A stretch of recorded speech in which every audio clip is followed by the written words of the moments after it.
Less than a decade after Christopher Paolini began writing Eragon as a teenager. His debut novel made the leap to the big screen. Yet, despite high hopes, Eragon 2 never materialized. What started as a self-published passion project quickly turned into a literary phenomenon. While Paolini was still working on the sequel, his family took matters into their own hands, printing and selling copies of Eragon themselves. The young author even set up tables at bookstores, personally pitching his novel to readers. Everything changed when Carl Hiaasen's stepson discovered the book. Impressed, Hiaasen brought it to the attention of publisher Alfred A. Knopf, via Powell's, setting off a chain reaction. Soon, Eragon became a New York Times children's book bestseller, holding its place for an astonishing 121 weeks. The novel's massive success, and the inspiring story of a teenager crafting an epic fantasy about a boy and his dragon, caught the eye of 20th Century Fox. The studio envisioned a blockbuster franchise, planning a trilogy with sequels filmed back-to-back after Paolini completed the third book. However, that ambitious vision never came to life, and Eragon 2 was ultimately scrapped. Why Eragon 2 never happened? A disastrous first film killed the franchise. There was never an official announcement explaining why Eragon 2 was cancelled.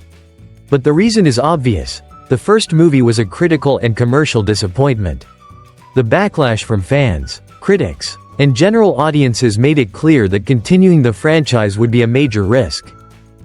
A butchered adaptation. One of the biggest reasons Eragon flopped was its drastic departure from the source material. While book-to-movie adaptations often take creative liberties, Eragon took it to an extreme. Key characters who were crucial to future installments were cut. Character motivations were altered, and the climactic battle was completely rewritten. These changes alienated fans of Christopher Paolini's beloved novel. As one frustrated Reddit user put it years later, they threw the book in the trash and tried to make it as close to Star Wars as possible. Critical and audience backlash. The film's reception was brutal. Eragon holds a dismal 16% critic score on Rotten Tomatoes and only 46% from audiences. Much of the criticism focused on its weak script.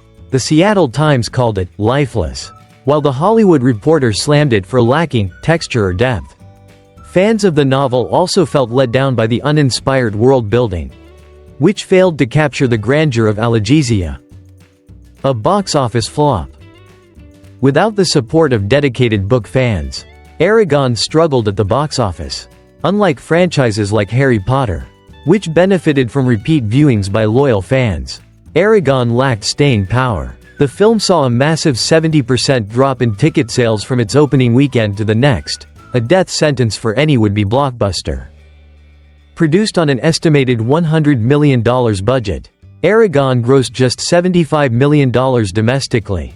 It eventually raked in $250 million worldwide. But that wasn't the success it might seem. In Hollywood, a movie often needs to earn 2.5 times its budget to break even after accounting for marketing, promotions, and distribution costs. By that metric, Eragon barely scraped by, making a sequel an unappealing investment for 20th Century Fox. An unfinished story. Adding to the uncertainty, Christopher Paolini was still writing Brizinger, the third book in his inheritance cycle, when the movie was released. At the time, the studio didn't even know how the full story would unfold. Paolini later expanded the series with a fourth book and a collection of short stories. But by then, any momentum for a film franchise was long gone. Could Eragon get a second chance? If Eragon had been made a decade later, with more advanced CGI and a studio willing to stay faithful to the books, it might have stood a better chance.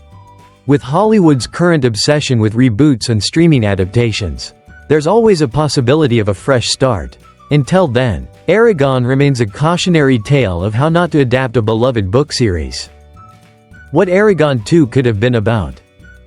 The second book in the inheritance cycle, Eldest, was already published in 2005, before the first Eragon movie hit theaters. Had a sequel been made, Eragon 2 would have likely followed the major events of Eldest, setting the stage for a third and final film based on Brizinger. The novel picks up just 3 days after the events of Eragon.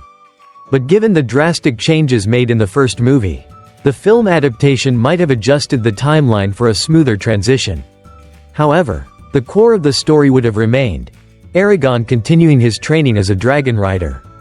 Alongside his dragon, Saphira, he would journey to the Elven realm to further develop his skills. One major complication in Eldest is Eragon's adoption into a dwarven clan, with his new dwarf brother accompanying him on his journey. Since the first movie completely omitted the dwarves, a sequel would have had to introduce them from scratch, posing a challenge in adapting this part of the story. Unlike the first book, Eldest expands its focus beyond Eragon. The sequel would have introduced 2 other major protagonists, Eragon's cousin, Roran, and the future Varden leader, Nasuda. Roran takes center stage as he fiercely defends his village before leading his people to join the Varden. Meanwhile, Nasuda steps up to claim her father's place as the Varden's leader. Roran's arc is particularly emotional. His fight is driven by his desperation to rescue his kidnapped wife. Ultimately, the story builds to an intense and game-changing battle, filled with shocking twists that would have perfectly set up the events of a third film. Fast forward to 2021, to 15 years after Eragon's troubled theatrical debut, and fans were eager for another shot at a faithful adaptation. With Disney Plus reviving past book series like Goosebumps and Percy Jackson and the Olympians, hopes for an Eragon reboot gained momentum. Encouraged by author Christopher Paolini, fans launched a Twitter, now X, campaign, flooding Disney with requests for a remake. The viral movement caught media attention, and by mid-2022, an Eragon Disney Plus series was officially in development. For longtime fans, this was the moment they had been waiting for, a second chance for the inheritance cycle to finally get the adaptation it deserves. Everything we know about the Eragon reboot on Disney Plus. Disney Plus is quietly working behind the scenes on its highly anticipated Eragon reboot. While details remain scarce, that's not unusual, after all. The project hasn't even reached the writing or casting stages yet, as author Christopher Paolini himself noted on X in early 2025. Hollywood negotiations take forever.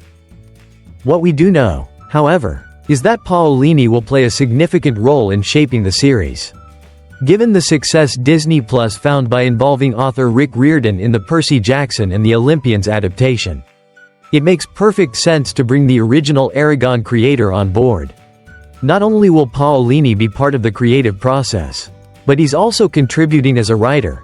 He even shared an image of his Writers Guild of America card in January, proving his direct involvement. The Eragon reboot also has another key connection to Percy Jackson, producer Bert Salk, who's overseeing both projects. Depending on production schedules, it wouldn't be surprising if the 2 series shared additional creative team members. As for the storyline, it's likely the first season will adapt the original Eragon novel, with future seasons tackling its sequels, assuming Disney Plus moves forward with additional installments. But since the series is still in the early stages of development, fans may have to wait a while for major updates. Stay tuned, Eragon fans, this adventure is just beginning.